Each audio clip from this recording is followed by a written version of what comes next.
Bonjour à tous, bienvenue sur la chaîne WinDevNurse. On est samedi et on va faire une nouvelle vidéo sur WinDev. Alors aujourd'hui c'est un petit peu particulier parce que ça fait un an que à peu près j'ai créé la chaîne. Donc on va faire un petit point. Il n'y aura pas de code aujourd'hui à voir, mais on va un petit peu parler du futur. Alors toujours pareil, hein, si vous aimez la chaîne, n'hésitez pas à en parler. Abonnez-vous, mettez les petits likes sur les vidéos. Et puis, on va de nouveau passer sur mon écran avec un petit PowerPoint pour un petit peu parler de tout ce qui s'est passé cette année, répondre à certaines de vos questions et puis parler de ce qui arrivera l'année prochaine. Allez, on va sur mon PC et on fait ça ensemble. Voilà, à présent, on est sur mon écran et on va faire un petit peu des petites questions-réponses sur cette chaîne parce que vous êtes des fois nombreux en fait dans les commentaires des vidéos eh bien, à savoir avoir des questions sur comment ça fonctionne, qu'est-ce que je fais, etc. Alors déjà, comment est-ce que je fais mes vidéos?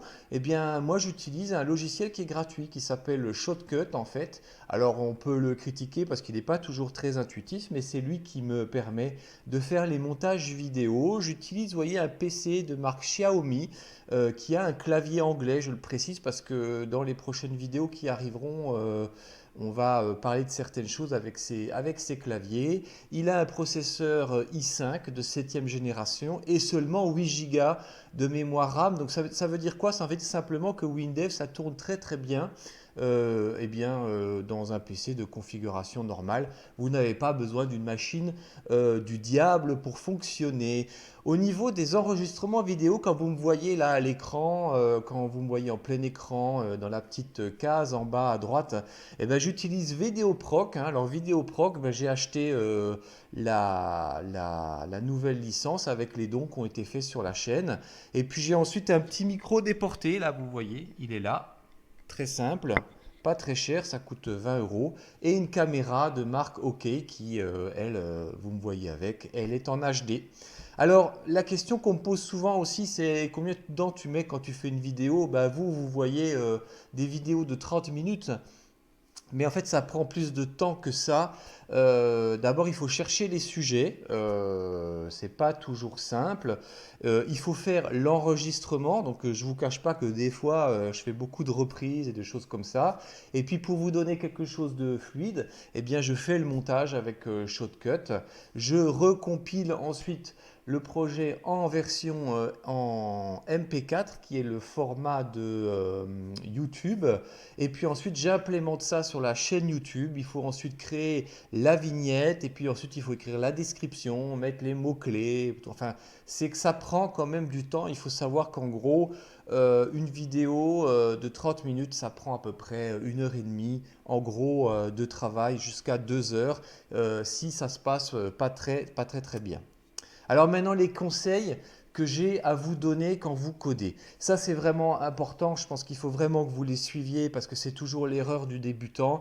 La première chose, c'est qu'il faut savoir vous arrêter pour mieux avancer. Alors, ça paraît un petit peu bizarre ce que je vous dis là, mais en fait, ce que vous devez garder à l'esprit, c'est qu'à un moment, on s'embourbe l'esprit, on ne sait plus trop où on en est, on trouve plus le bon code, on fait erreur sur erreur, et à ce moment-là, moi, je vous conseille d'arrêter, faites autre chose.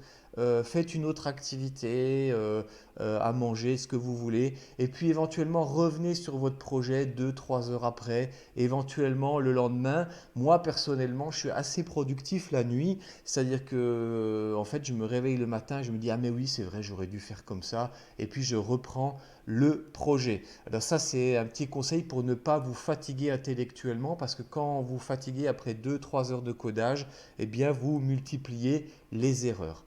Ensuite, j'en ai déjà parlé dans mes vidéos précédentes, mais il faut être très clair sur ce que vous voulez faire avec votre projet. Il faut savoir bien avant, il faut bien étudier vos besoins, et si vous travaillez pour un client ou pour une société, précisez bien, faites bien repréciser des points, faites-vous expliquer la façon dont ils travaillent.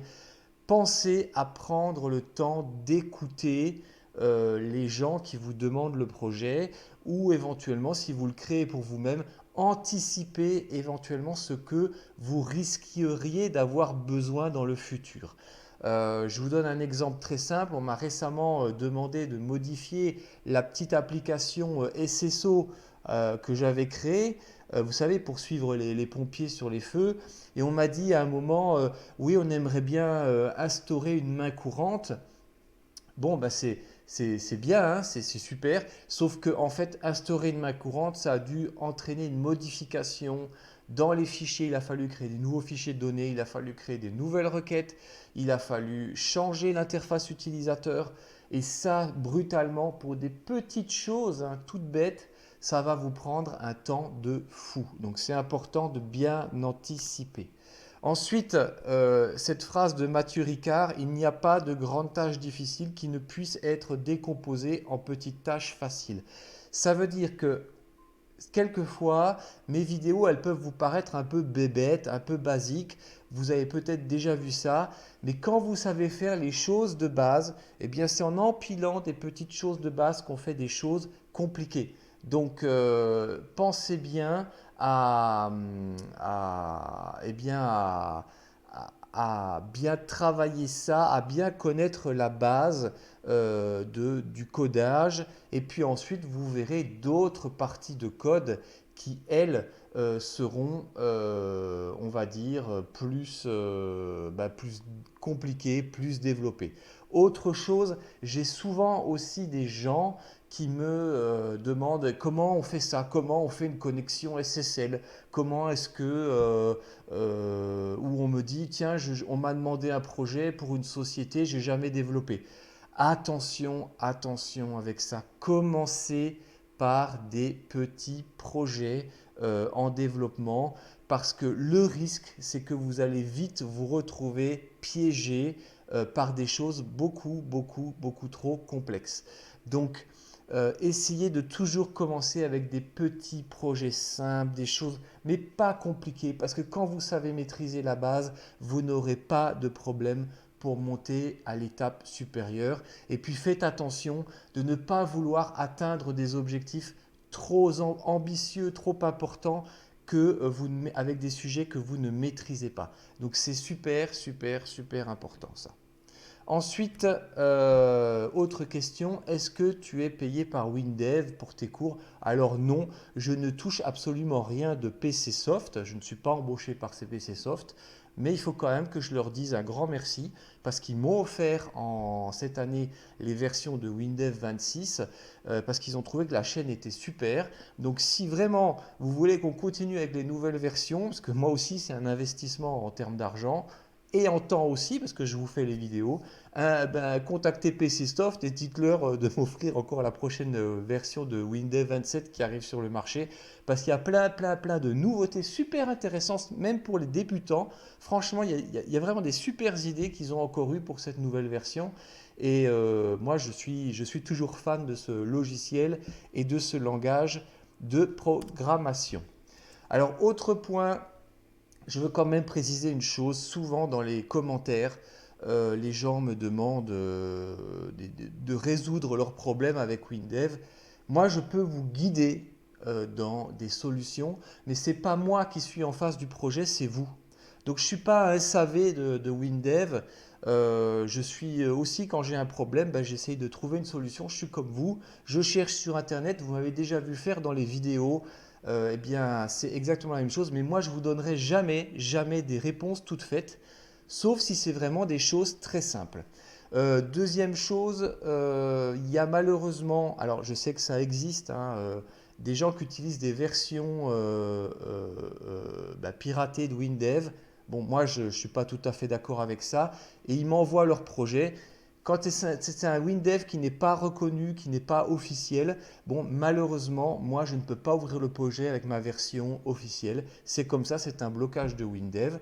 Je ne juge pas, mais c'est simplement, je ne pourrai pas vous aider si vous n'avez pas des versions bien officielles. Certaines personnes m'ont fait déjà passer des PDF avec des photos, etc.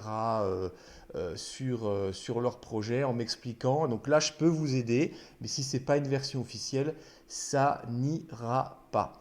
Autre point important, je vous remercie pour vos participations. Souvent, j'essaie d'utiliser vos commentaires pour faire des nouveaux sujets. C'est pas toujours très facile parce que je fais mes vidéos en avance, donc il va y avoir toujours un certain décalage au moment où je vous dirai, voilà, je vais faire une vidéo.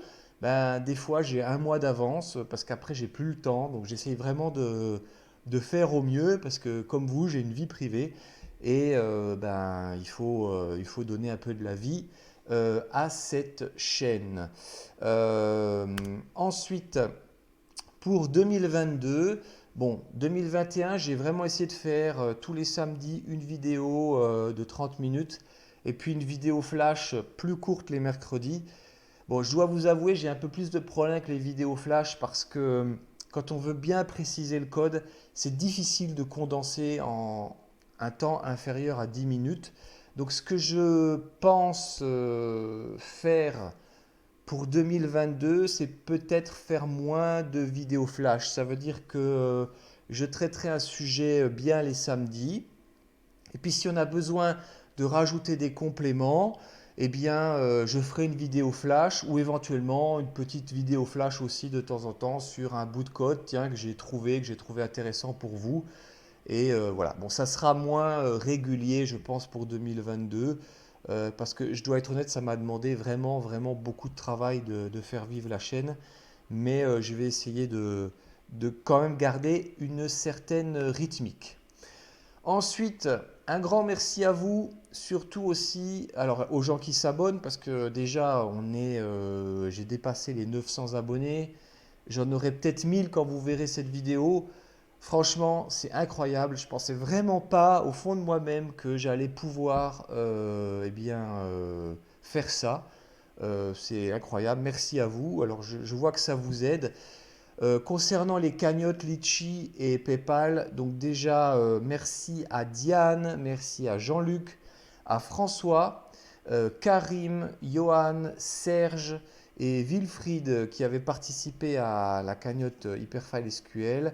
Manuel, alors lui, merci Manuel parce qu'il a donné 3 fois sur la cagnotte, c'est vraiment super gentil quoi.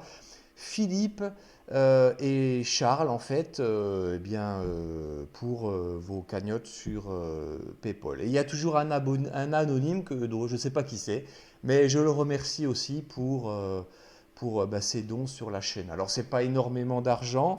Qu'est-ce qu'on a fait avec cet argent? Bon, j'ai acheté un petit truc, je vous le montre là à la caméra. C'est une petite gimbal pour faire des vidéos en se déplaçant parce que j'ai une idée de nouvelles vidéos un petit peu sur du coaching un peu par rapport au W langage avec des conseils, des choses qui seraient en extérieur, tout ça. Donc j'ai acheté ça d'occasion avec vos dons. Et ensuite j'avais loué, vous vous rappelez, le serveur Hyperfile SQL pour toutes ces vidéos où j'ai eu vraiment, vraiment beaucoup de remerciements. Ça a aidé, je pense, beaucoup de gens de voir en direct comment on pouvait se servir d'un serveur HFSQL distant. Et puis ensuite, j'ai acheté la mise à jour de VidéoProc pour pouvoir avoir les dernières nouveautés, pour faire ces vidéos et tout ça. Et enfin, il y a un dernier petit cadeau, ça va faire plaisir à François qui avait participé à la cagnotte pour le lecteur code barre. Alors voilà, le lecteur code barre, là je vous le montre, il est arrivé et donc on va faire des petites séquences de vidéos avec ce code barre sur comment on peut l'utiliser, qu'est-ce qu'on peut en faire. Et puis on va revoir des bouts de code qu'on avait déjà fait, donc ça vous permettra de les revoir, de les retravailler. Et puis on se posera un petit peu des petits problèmes comme ça sur une gestion de stock. Voilà. Bon.